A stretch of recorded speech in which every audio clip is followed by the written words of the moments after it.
Señores, buenas noches. Esto es Luis Novarecio de Entrevista. En segundos estoy hablando con el jefe de la bancada del Frente para la Victoria de la Cámara de Diputados, con Agustín Rossi. Obviamente, semana otra vez muy política. Se terminó el Mundial y parecieran que todos los reflectores, como debe ser, están puestos sobre la realidad política y económica. Y lo digo expresamente.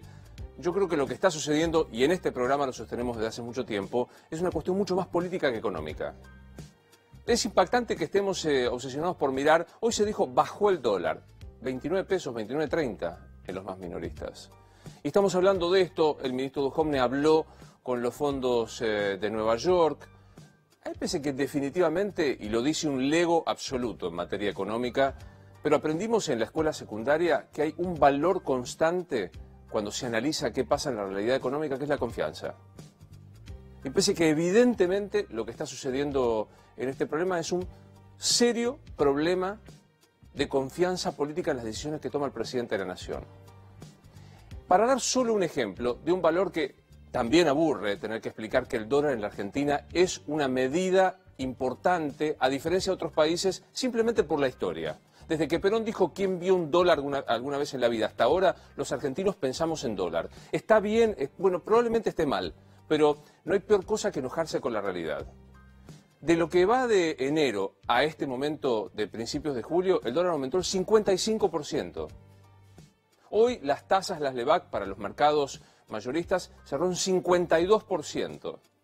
Después de un acuerdo con el Fondo Monetario Internacional que el presidente llamó diciendo que para evitar un mal mayor se conseguía este préstamo otra vez histórico. Histórico no en el buen sentido de la palabra. Entonces, evidentemente hay una cuestión de problema político, de confianza política. ¿La respuesta cuál es? ¿Insistir con la misma convicción política o tratar de abrirse a otra expectativa?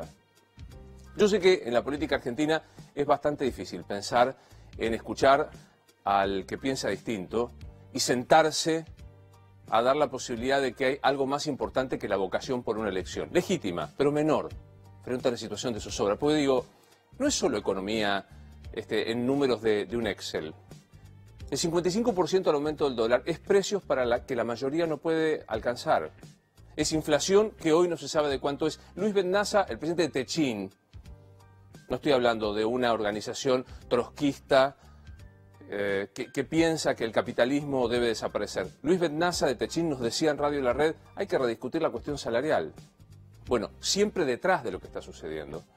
Entonces la pregunta es, después de escucharlo otra vez esta mañana a Marcos Peña diciendo, los argentinos elegimos este camino para no volver al pasado. ¿Es esto lo que hay que contestar? En medio de una crisis, para mí, de confianza política, la respuesta es, ¿otra vez encerrarnos en los que piensan exactamente de la misma manera?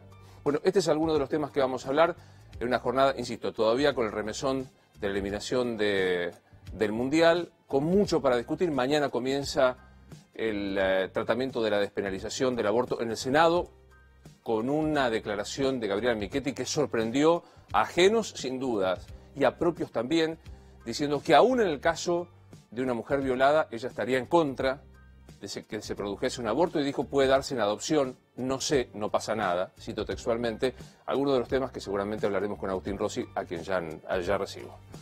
¿Qué haces, Agustín? ¿Qué tal, Luis? ¿Cómo estamos? ¿Bien? Muy bien. ¿Viniste hoy de Rosario o no? Sí, es un ratito. ¿Tenés idea cuántos viajes tenés hecho? No, esto es casi un momento de catarsis que estamos haciendo. Un momento de catarsis. Muchos. Yo llegué a Buenos Aires antes que vos, en el 2005. Claro. En 2005 asumí como diputado nacional, así que del 2005 al 2015, 10 años. 2 años en Rosario, 2015-2017, y de vuelta acá en Buenos Aires. Está bien. Bueno, arranquemos por esa época. Definime hoy 2018, ¿qué es el kirchnerismo? Bueno, en la coyuntura es la fuerza política más claramente opositora a este modelo. Sin duda, nosotros nunca creímos en el modelo que le proponía Macri a los argentinos y desde un primer momento marcamos nuestras diferencias. Los 12 años de gestión de Néstor y Cristina, yo creo que en la medida que pasa el tiempo, que en general suele poner las cosas en su lugar, no siempre, pero en general suele poner las cosas en su lugar, van a ser recordados como los mejores gobiernos de los últimos 50 años. Sin ninguna duda que el grado de inclusión, de igualdad, de equidad, de movilidad social ascendente en el conjunto de los argentinos es indudable. Voy un poco más profundo, sí, más allá de la coyuntura. ¿Es un movimiento de izquierda, centroizquierda? ¿Es un movimiento que admira, que se inscribe dentro del socialismo? ¿Qué es? Nosotros nos gusta definirnos como nacionales y populares. Nosotros creemos yo creo particularmente que hay dos culturas genéricas en la Argentina, digamos, ¿no? Una cultura más liberal, conservadora, más de derecha si se quiere, y una cultura nacional y popular. En esa cultura nacional y popular abreva el peronismo, abrevó el irigoyenismo, aspectos de los primeros años de Raúl Alfonsín al frente del radicalismo, sin ninguna duda, el socialismo, las corrientes más progresistas abrevan en términos de pensamiento, de cultura nacional y popular, y en ese lugar nosotros estamos parados. Al menos en ese lugar yo me siento cómodo. Quiero decir con esto, yo sé que a veces es mucho más cómodo decir kirchnerismo y peronismo, digamos. En mi caso no me genera ninguna contradicción, digamos. No, yo tengo clara mi identidad de kirchner, me siento tan kirchnerista como peronista. Tengo otras cuestiones por las cuales ir al psicólogo. Por esta no, digamos, ¿no? Entonces... Pero digo, ¿el género, el kirchnerismo es el género y el peronismo la especie o al revés? No. Para mí no. Para mí no eso. Hay muchos kirchneristas que no son peronistas. Esto es cierto, eso es una connotación novedosa, si se quiere. Pero para mí los valores que estuvieron presentes en los 12 años de gestión de Néstor y Cristina son los valores que estuvieron presentes en el peronismo del 45 al 55. Algunos ya reniegan. Ahí sentado la semana pasada estuvo Guillermo Moreno. Sí. No logré que me dijera soy kirchnerista, aunque reniega. Yo me siento muy orgulloso de ser kirchnerista en esos términos, digamos, ¿no? Me siento muy orgulloso de haber participado y los 12 años de gestión de Néstor y Cristina, de haber sido protagonista, de que me hayan dado la oportunidad, ¿no? Y siento además, digo, nosotros podemos haber cometido errores, seguramente lo hemos cometido, pero los valores que estuvieron impregnando nuestra gestión son valores que yo reivindico. Nosotros no tomamos decisiones en contra de los sectores populares. Nosotros siempre intentamos construir un modelo en donde la equidad, la igualdad, la movilidad social ascendente estuviese muy presente, ¿no? El otro día yo la escuchaba a la gobernadora de la provincia de Buenos Aires decir que por qué construyeron universidades en aquellos lugares en donde había bolsones de pobreza y que los pobres no estudian en las universidades. Y la verdad es que a mí me da un enorme orgullo decir yo fui protagonista, porque además todas esas universidades fueron creadas por ley, que yo fui protagonista de la construcción de estas universidades que permitió que una cantidad de pibes, primera generación de estudiantes universitarios, desde esas familias pudiesen ir a la universidad. Entonces de esas cosas yo me siento profundamente orgulloso, así que la verdad es que me da lo mismo que me digan kirchnerista, peronista, pero siento orgullo de ambas cosas por igual. ¿Estás por decidir, si ya no has decidido ya, presentarte como candidato a presidente? No le escapo a la pregunta, digamos, ¿no? Tengo muchas ganas de ser candidato, tengo mucho más ganas de ser presidente de los argentinos. Es hoy una intención, creo que hay una crisis económica en el país que amerita la prudencia, que me lleva a ser prudente, pero aunque suene contradictorio, también sé que no tengo mucho más tiempo, ¿no? Porque la realidad es que para un dirigente como yo, que nunca hizo una campaña nacional, necesito tiempo de instalación, necesito tiempo de que mis propuestas, mis ideas se conozcan a lo largo y ancho de toda la Argentina. Así que seguramente si la decisión la tendré que tomar, que esta intención se convierta en una decisión, será en agosto, a más tardar en septiembre. ¿Esto excluye definitivamente a Cristina Kirchner? Cristina en diciembre del año pasado dijo en un acto en Avellaneda, fue la última actividad. Yo no pude ir porque yo ya no estaba acá en Buenos Aires, pero ella dijo claramente que iba a trabajar para que un hombre o una mujer de nuestro espacio político reemplazase a Mauricio Macri el 10 de diciembre del 2019. Así que en base a esas coordenadas yo me manejo y yo me muevo en el marco de un espacio político al cual pertenezco, que lidera claramente Cristina, que es Unidad Ciudadana, el Frente para la Victoria, pero me manejo con esas coordenadas. Así que a partir de eso, en el verano tomé la decisión y salí a recorrer toda la Argentina, que también, además de que me gusta, que aprendo cada vez que voy a un lugar, que creo que el contacto directo con las regiones y con los ciudadanos es insustituible, aún en la época de las comunicaciones, de las redes y demás, también me permite a mí pulsar si esto que yo tengo ganas, tengo la intención, tiene algún tipo de anclaje en el Pero digo, conjunto dos de la preguntas sociedad. bien concretas con esto. ¿Cristina va a ser candidata, sí o no? Bueno, si Cristina es candidata, yo no soy candidato. Eso es claramente. Yo me remito a lo que dijo Cristina en diciembre del año pasado. Bueno, si vamos un poquito más atrás, en la entrevista que nos dio en Infobae, ella dijo, si hace falta me autoexcluyo, como tal. No me queda nunca claro. Sí, bueno, a mí sí me queda claro, digamos, ¿no? Me quedó claro, por eso tomé claramente esta decisión, pero Si ella es candidata, pero también con claridad, y digo, las circunstancias políticas a veces pueden tomar una decisión en un sentido o en el otro.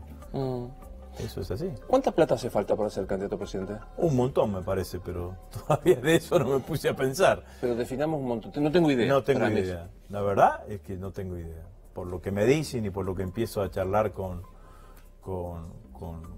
mis compañeros y demás, se habla de mucha plata, pero bueno, yo seré candidato con lo que sea, con lo que tenga.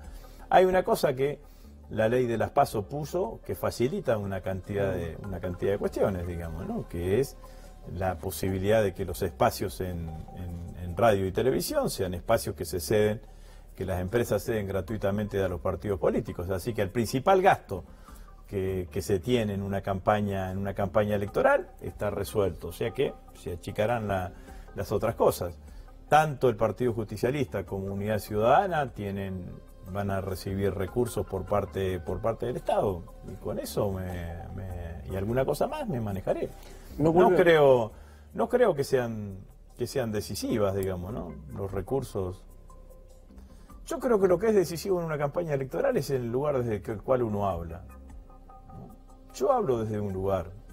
Yo quiero representar a los argentinos, tengo una idea del país.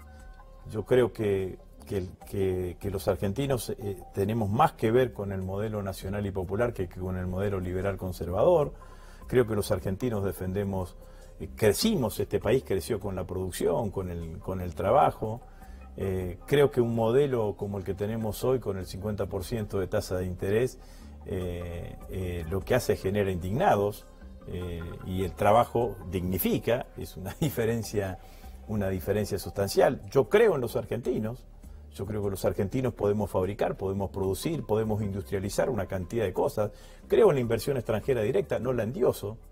El 40% de la capacidad instalada de la industria en la Argentina está ociosa. O sea que lo que se necesita es que la economía arranque para que esa industria crezca.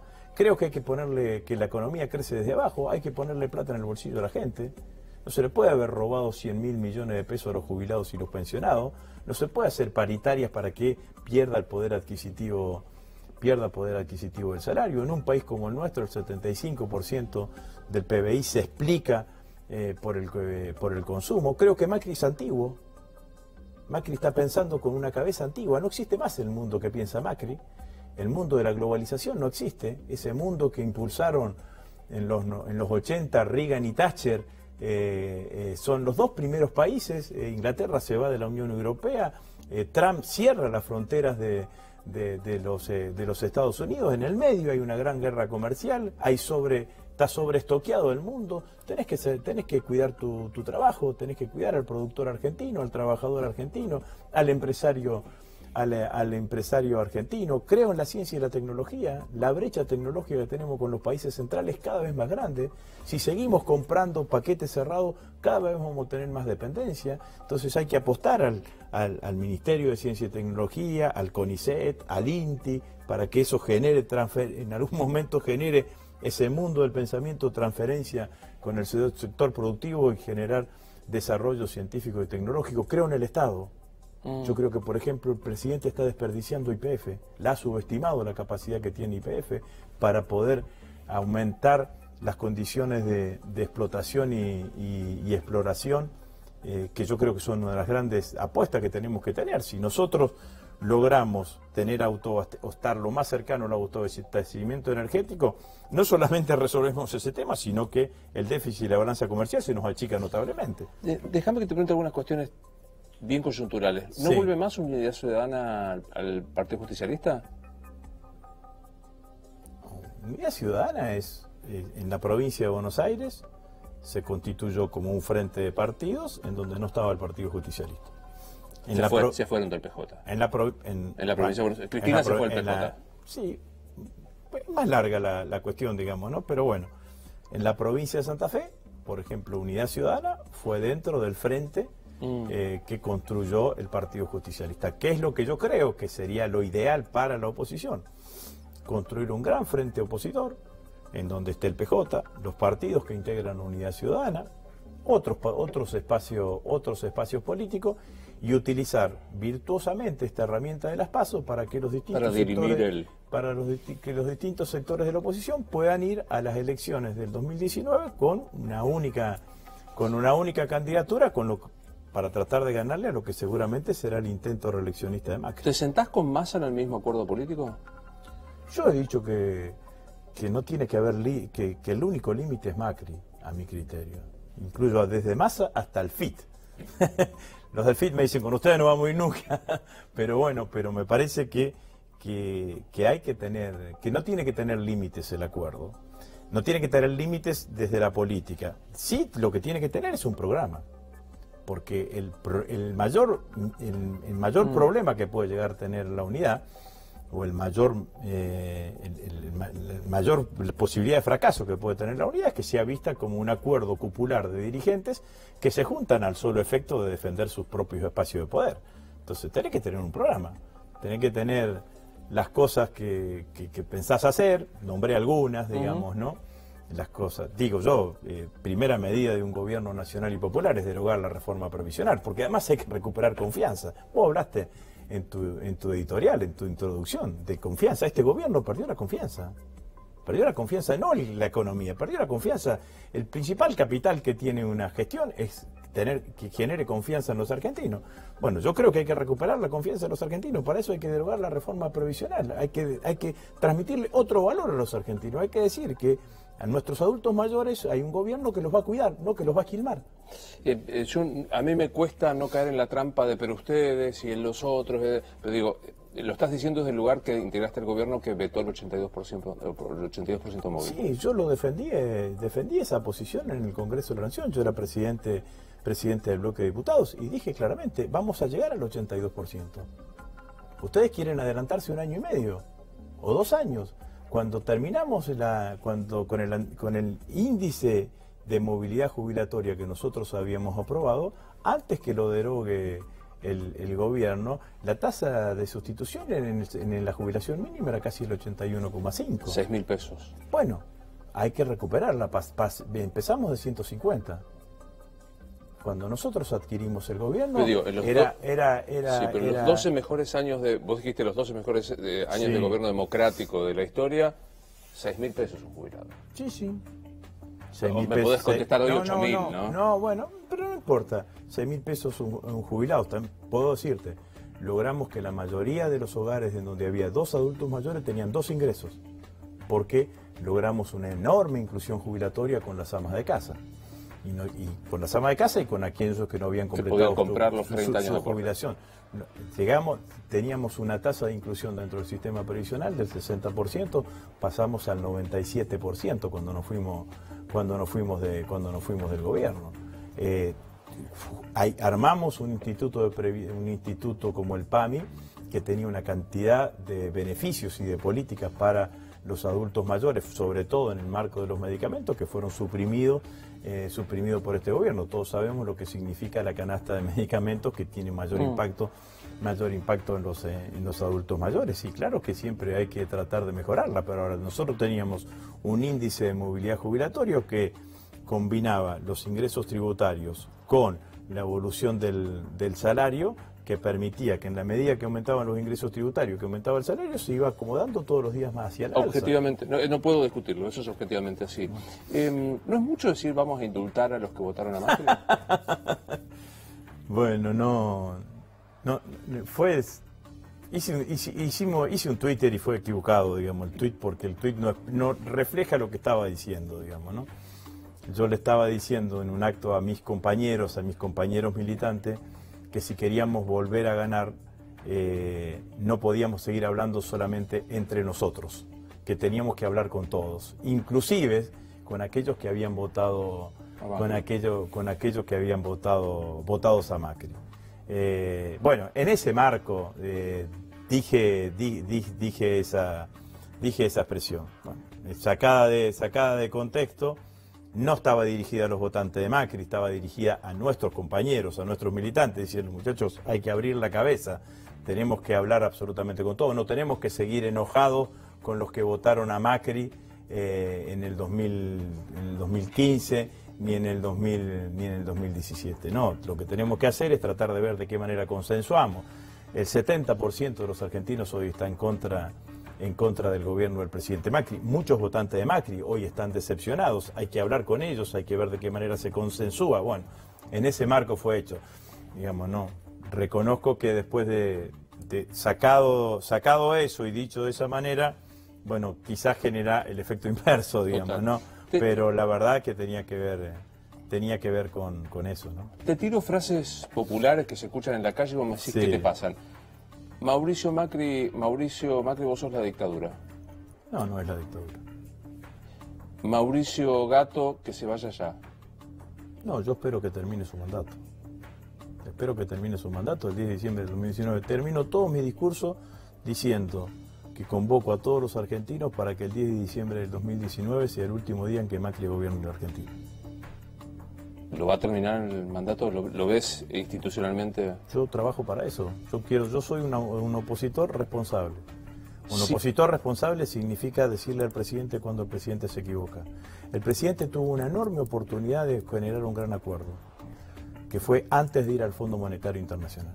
Cuando se le estalla la crisis, que está claro que la crisis le estalla porque el mecanismo de endeudamiento excesivo, desregulación absoluta del mercado de capitales y fuga le genera la crisis, el presidente, antes de hablar con la oposición, que en todo su derecho, se fue al Fondo Monetario Internacional. Pero en ese momento, si el presidente paraba la pelota, decía, bueno, convoco a todos los sectores de la oposición, a todos los bloques parlamentarios, al movimiento obrero, a los sectores empresarios, todo, a decir, bueno, a ver, ¿qué hacemos con esta crisis? ¿Cómo hacemos? Nosotros ahí íbamos a aportar lo que teníamos para aportar. Lo que no vamos a hacer es ir a convalidarle el acuerdo con el Fondo Monetario Internacional. Sigo con las frases populares. Sí. Cristina Chorra. Es una injusticia. Es una creación creada fundamentalmente por una enorme campaña de persecución que hicieron sobre Cristina y sobre nuestro espacio político en los 2 años y medio anteriores, posteriores a que asumió Macri. Mira, yo fui ministro de Cristina. Fui ministro de Defensa.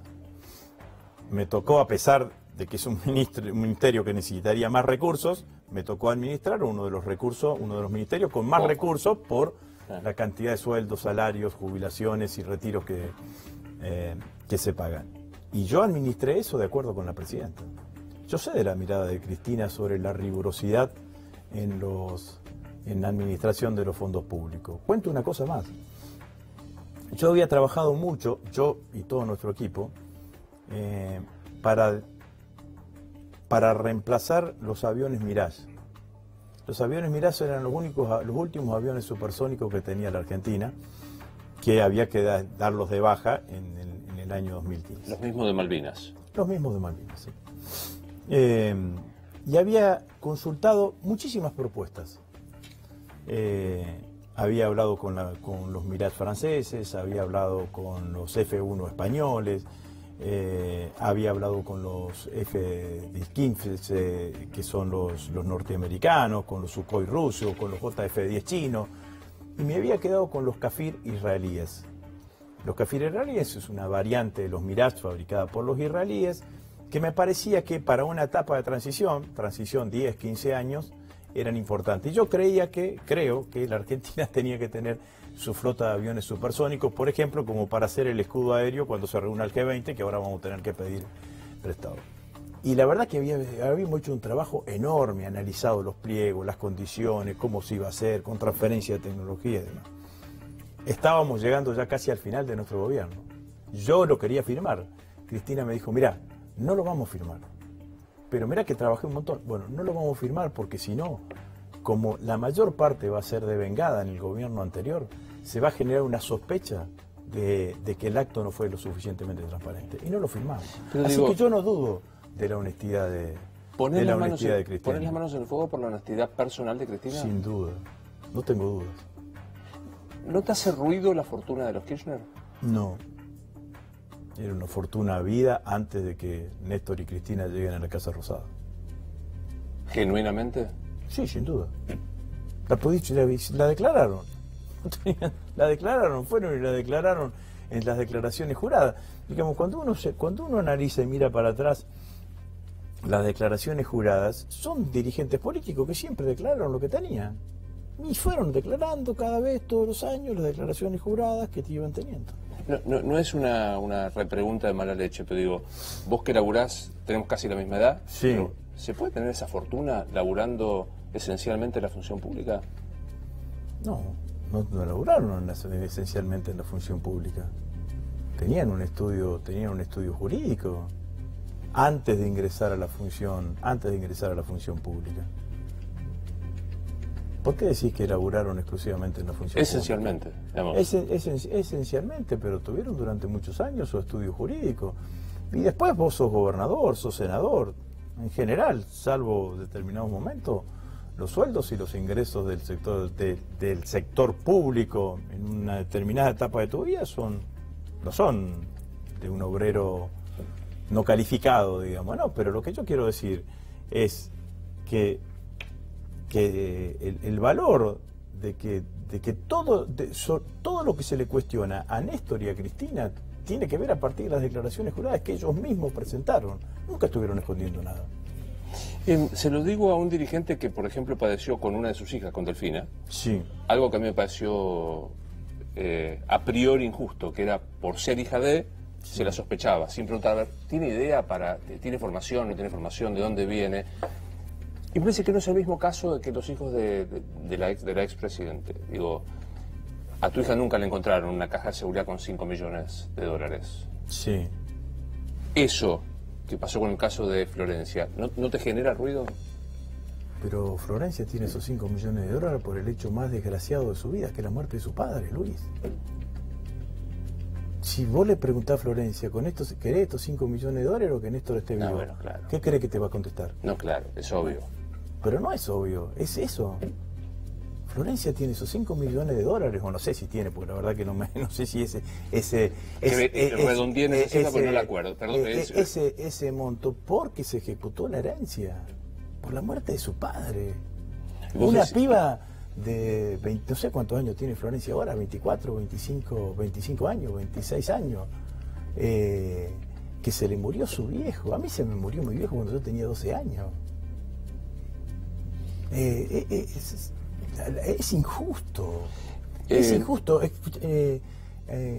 Que se le acusa a Florencia de cosas cuando ella tenía 14, 15 años. Bueno, no, eso tiene que ver con... Han hecho una campaña de persecución contra Cristina, contra Máximo, contra Florencia, solamente comparable con Perón después del 55. ¿Vos decís que Otesur, Los Sauces es una campaña de persecución? Pero sí. Pero sí, fíjate una cosa, loco. Perdón. Somos dos rosarinos con derecho a un trato hace muchos años. Pero Caputo, el presidente del Banco Central, tenía Levax hasta diciembre, compró dólares. Vos dijiste, desde diciembre ahora el dólar aumentó el 55%. ¿Por qué no nos lo dijo a todos los argentinos? ¿Por qué no nos lo dijo a todos los argentinos, muchachos, hay que salir de la Levax y ponerse en dólares? ¿Por qué se lo quedó él solo? Tienen el 50% del patrimonio de sus ministros en el exterior. Siempre digo que el delito del oponente no extingue el propio. No, eso está absolutamente claro eso. Sí, lo que pasa es que yo creo que lo que han hecho han utilizado una cosa que ha sucedido siempre. Mirá, hay un librito, aconsejo esto, porque el autor no es peronista, menos aún kirchnerista, y los protagonistas tampoco tienen que ver con el peronismo ni con el kirchnerismo, digamos, ¿no? Frondizi, cuando después que sale de Martín García, ¿te acordás lo de Roca? Lo mandan a Martín García, saca un librito que se llama Estrategia y Táctica del Movimiento Nacional. En realidad es un librito chiquito, en donde Frondizi lo utiliza para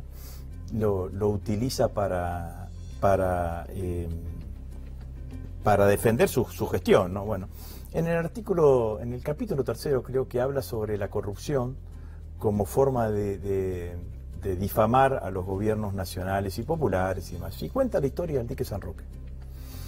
La historia del dique San Roque, gobierno de Juárez Elman, provincia de Córdoba, se licita la obra del dique San Roque, la gana una empresa constructora, Vialet Macet, lo mismo que hay un pueblo que se llama Vialet Macet en Córdoba, una localidad que se llama Vialet Macet. El ingeniero Casajús es el constructor, el encargado de la construcción. Bueno, se inicia toda una campaña diciendo que en realidad el dique San Roque se estaba haciendo con espesores de hormigón menores a los que había dado el cálculo de ingeniería, y que la diferencia del hormigón estaba en plata, en el bolsillo de los funcionarios, del constructor y demás. Bueno, se decía que cuando el dique embalsase a su cota máxima se iba a romper, se iba a inundar Córdoba. Bueno, nada de eso sucedió. Lo que sí sucedió es que Casajús se terminó suicidando. Entonces, el acusado se terminó suicidando porque no se bancó la campaña de difamación sobre su persona y ese tipo de cuestiones. Entonces, yo lo que quiero decir es lo siguiente. Digo, la honestidad en la vida, en la función pública más, es un valor importantísimo. Cualquiera de nosotros como funcionarios que sea solicitado por la justicia debe ir y concurrir a la justicia. Ahora, lo que es harto evidente, que también se utiliza las denuncias de corrupción como forma de persecución política a dirigentes políticos opositores en esta Argentina, en donde tenemos un sector del Poder Judicial que funciona en sintonía con el gobierno, con el gobierno nacional.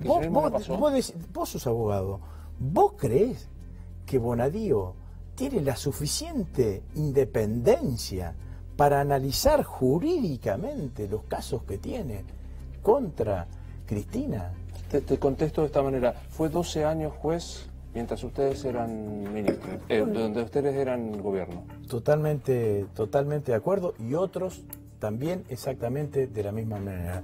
Como vos me dijiste que el delito del oponente no extingue, yo te digo, contestame esta pregunta. ¿Vos creés que Bonadío es un juez independiente que no está cruzado con un odio personal y persecutorio sobre Cristina? Vuelvo a contestarte con otra. Lo creía con Ollarvide, que fue defendido 2 veces por el gobierno cuando iba a ser destituido. Bueno, no insisto más sobre el tema. Te doy otro caso más. 3 fiscales actuaron sobre la causa del memorándum. Ninguno lo imputó a Zanini. Sí. Bonadío lo puso a Zanini.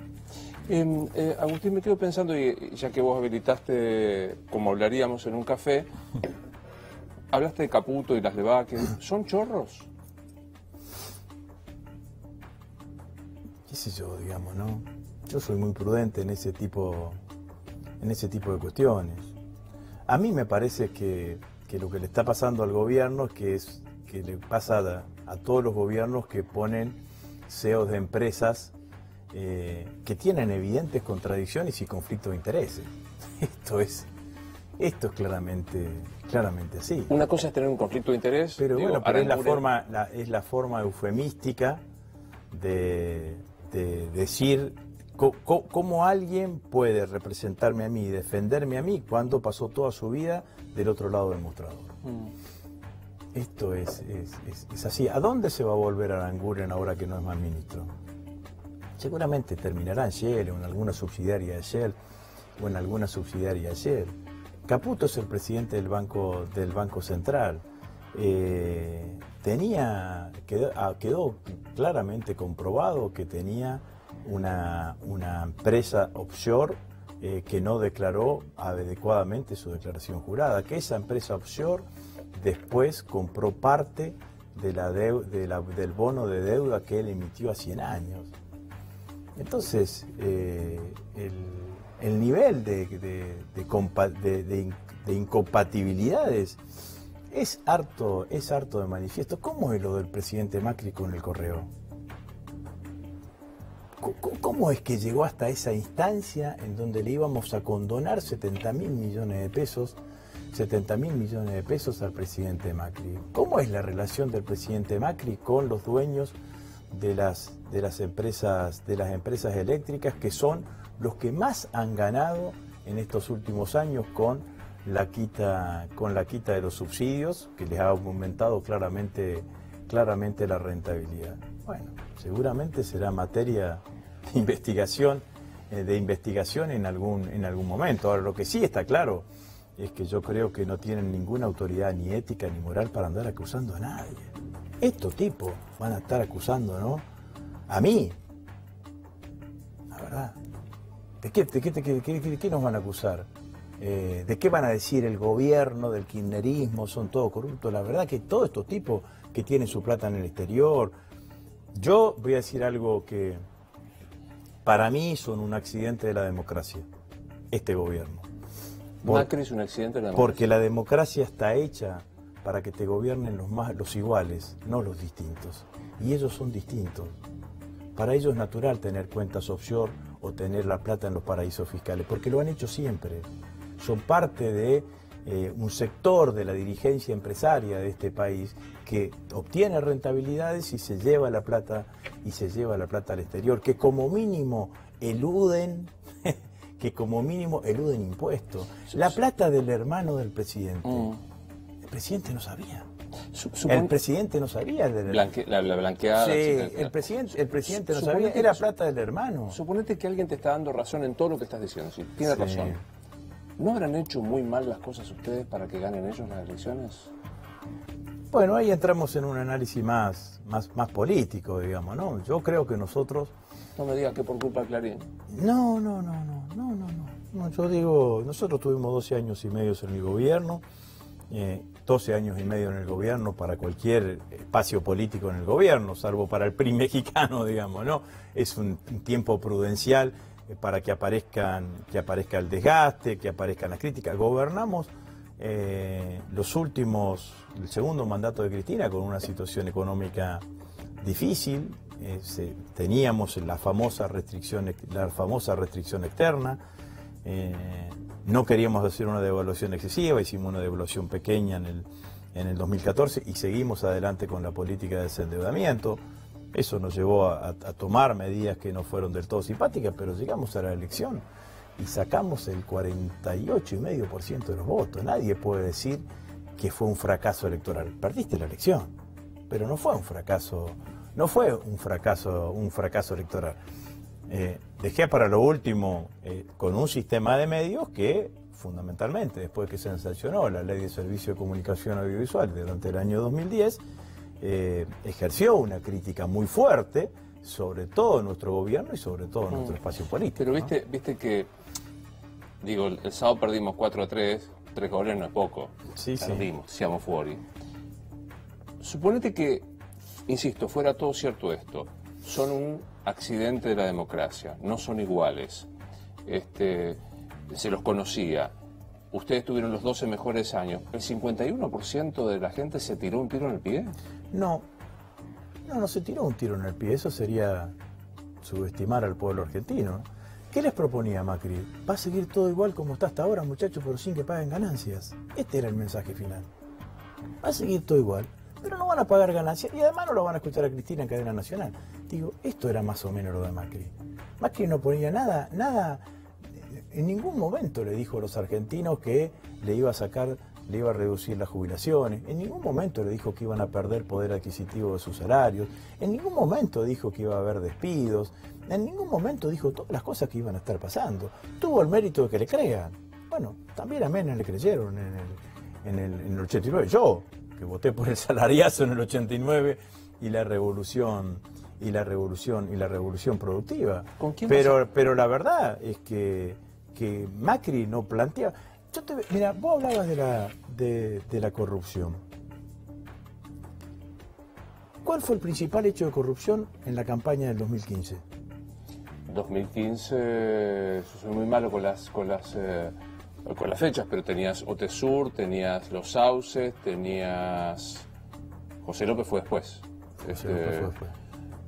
Nada menos que eso. El principal hecho de corrupción en la campaña no fue nuestro, fue de Cambiemos, fue Niembro. Niembro tuvo que renunciar a ser el primero de la lista. A ser el primero de la lista por una connivencia. No podían justificar absolutamente nada la cantidad de plata que había cobrado el gobierno de la ciudad. Cuantitativamente del gobierno de Los Sauces del gobierno de la, un poco más importante, del gobierno de la ciudad de Buenos Aires. Eso fue lo que más presente estuvo. Todo lo que se construyó sobre la corrupción fue después. Bueno, pero me ibas a preguntar otra cosa. Cambio de tema. ¿Qué pasó que cambió ideológicamente el Frente para la Victoria respecto al aborto? Vos decís por la posición de Cristina. Cristina dijo, no lo trato porque soy católica. Bueno, Cristina a mí nunca me dijo, no lo trates, como nunca me dijo, tratá o no tratá el matrimonio igualitario, digamos. Yo fui durante muchos años presidente del bloque, lo que siempre con mi compañera Juliana Di Tulio, que era la vicepresidenta del bloque, todos los años analizábamos cómo podía llegar a salir una votación alrededor de la cuestión del aborto. Nunca nos dieron los números.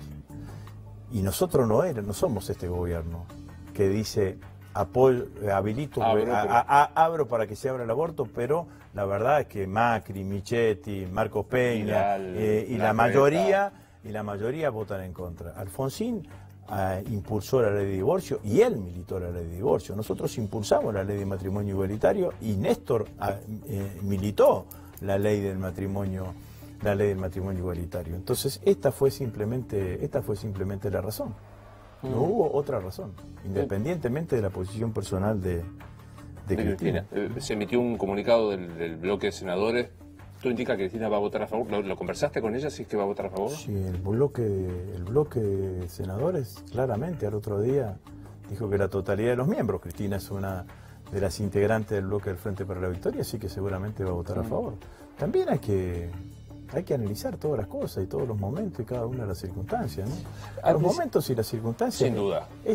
Sin duda. No entender eso es un error. Eso es así. Alfonsín tuvo energía para aprobar Nosotros avanzamos con el matrimonio igualitario. Vos fíjate qué notable. Pero el matrimonio igualitario generó un gran debate, ¿no?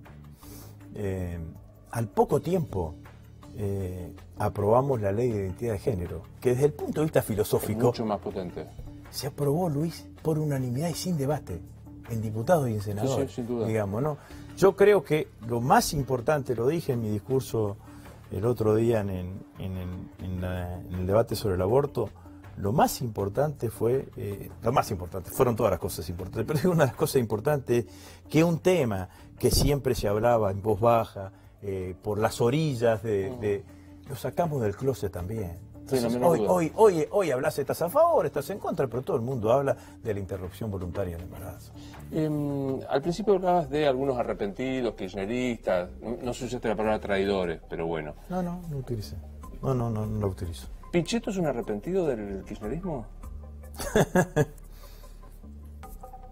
A mí me traiciona, fuimos muchos años pares, digamos, no él en la Cámara de Senadores, yo en la Cámara de Diputados, digamos, ¿no? Él intentó, él explica hace un esfuerzo para explicar su posición política, y que sería más o menos así: ser opositor responsable es ayudar al gobierno, ¿no? En cualquier circunstancia. Entonces, si el gobierno quiere los fondos buitres, te votamos los fondos buitres. Si el gobierno quiere un presupuesto que acuerda con el Fondo Monetario Internacional, te lo votamos. Si el gobierno quiere el blanqueo, te lo votamos porque somos opositores responsables. Yo no tengo esa mirada. Yo creo que el presidente del bloque de senadores de la oposición tiene que ser opositor. Para ser oficialista están los oficialistas, porque si el presidente del bloque de senadores de la oposición es oficialista o neooficialista, lo que hace es dejar sin representación institucional a todos los argentinos que votaron en forma distinta al presidente Macri. Entonces, lo que sucedió fundamentalmente entre el 2015 y el 2017 es que si vos venía un observador extranjero, digamos, ¿no?, y decía, che, ¿cómo salieron las elecciones? 50% Macri, 50% Scioli. Vos ibas al Congreso de la Nación y te encontrabas que ese 50% y 50% no estaba, que eran mucho más los dirigentes oficialistas o neooficialistas que los dirigentes claramente opositores. Entonces, ¿qué sucedió?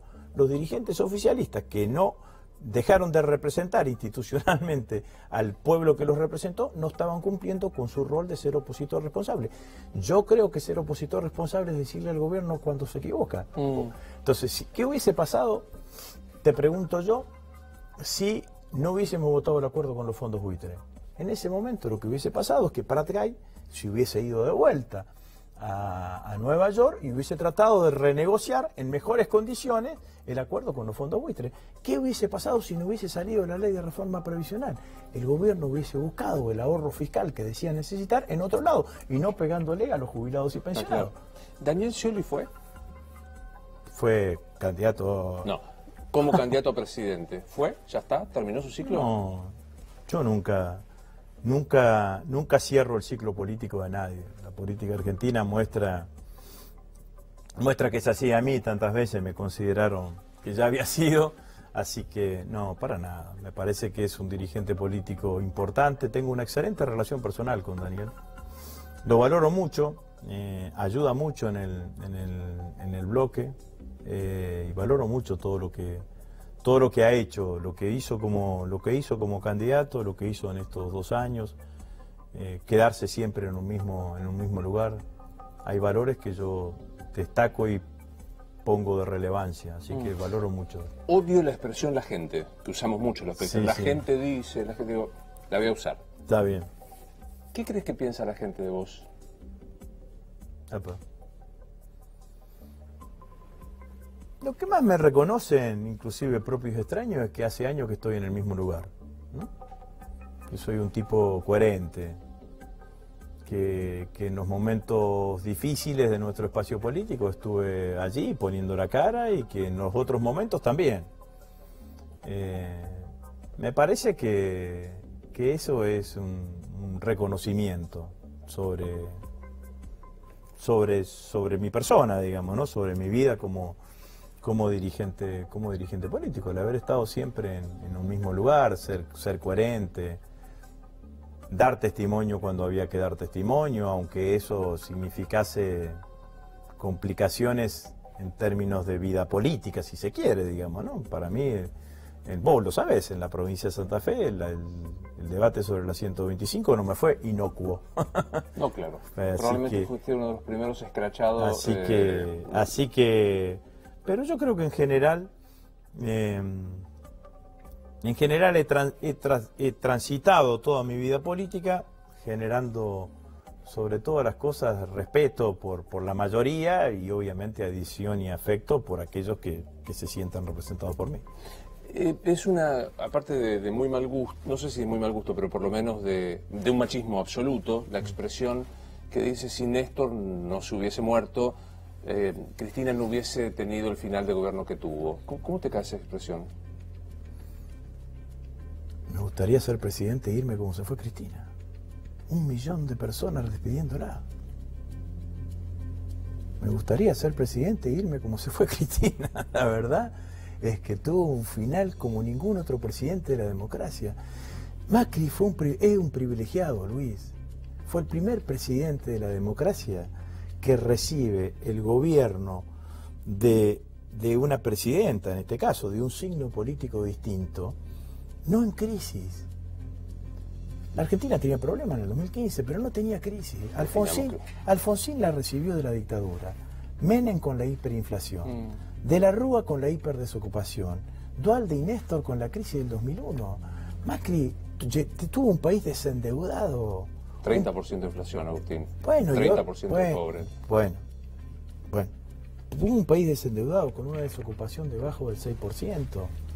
Como dice, ¿había inflación? Sí. ¿Había pobreza? Sí. Hay más pobres y hay más inflación. Eso es innegable. Entonces, tenía una Argentina que estaba funcionando, Luis. Estaba funcionando con problemas, sí, con problemas, pero la Argentina estaba funcionando. Se la pusieron de sombrero en 2 años y medio. Es inconcebible lo que hicieron. Desde el 2001 que no tenemos esta crisis económica. Desde el 2001 que los argentinos no viven con la incertidumbre que están viviendo. Desde el 2001 que la gente dice, che, voy a poder pagar la luz, voy a poder pagar el gas, voy a poder pagar el alquiler, no sé si sigo manteniendo el laburo. La verdad, no. Pero de todas maneras, claro, a todos los que más cercanos estamos, a la primera que le gustaría que Néstor siga estando vivo y a Cristina. ¿Nos morimos y qué pasa? ¿Qué sé yo? ¿Fantasía? Oh, mi fantasía es... No tengo muchas fantasías que me recuerden mis hijos, que me recuerden mis afectos. No tengo muchas fantasías sobre lo que va a venir, digamos, ¿no? Si existe algo ¿Ya está? ¿Se termina acá? ¿O hay algo...? Tendería que podría existir algo más, pero tampoco sé si existe algo más. Tampoco es una cosa que me condiciona en mi vida, digamos. Yo no estoy pensando, bueno, me voy a morir y cómo será el después. Hay tantas cosas para hacer acá, digamos, ¿no? Para devolver una sonrisa, para dar un abrazo, para estar con un amigo, para estar con un hijo, para tomar un mate, qué sé yo. Hoy vine de Rosario y en un momento estaba Sabina, mi hija más chica, rendió un parcial en Relaciones Internacionales. Y yo estaba ahí acomodando las cosas, tomando unos mates, le cebaba unos mates a mi hija, digamos, ¿no? Y la veía caminar y digo, puta madre, ¿viste? Y yo hacía exactamente lo mismo, caminaba y repetía y bueno. Y entonces esas cosas qué sé yo. Lo que sí me gustaría vivir mucho, ¿eh? Sí, eso sí, digamos, no me desvive la ansiedad para saber qué va a venir después, digamos, ¿no? Así que déjenme que tengo tiempo. Como buen agnóstico soy bautizado, hice la comunión, estas cosas. Vamos a jugar. ¿Te pasó algo parecido? ¿Hiciste la comunión y esas cosas? Todo. Bueno, entonces todo. La catequesis del infierno, el cielo y el purgatorio. Sí. Permitime jugar. Sí. ¿Qué te toca? Depende cómo me juzgue. depende quién tenga en el tribunal, digamos. Vos mismo. ¿Eh? Vos mismo. Yo creo que soy un buen tipo. ¿Paraíso? Si no es el paraíso, ahí cerca. Pero Purgatorio. Soy un buen tipo. ¿A dónde va Carrió? Al infierno, sin duda. Es una mala persona. Dañina, egocéntrica, mala persona. Mentirosa. Muy mala persona. ¿A dónde va el presidente Macri?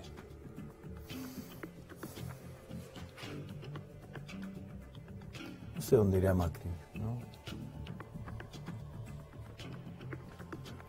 Es difícil de... No tengo bronca personal con Macri, digamos, no lo conozco, tuve un trato en la Cámara de Diputados, pero bueno, seguramente irá donde lo pongan los argentinos, digamos, ¿no? Si los argentinos te ponen en el infierno, irá en el infierno. Si los argentinos te ponen en el cielo, irá en el cielo. Ese es el destino de los presidentes, ¿no? Gracias por haber venido. No, gracias a vos. Muy amable.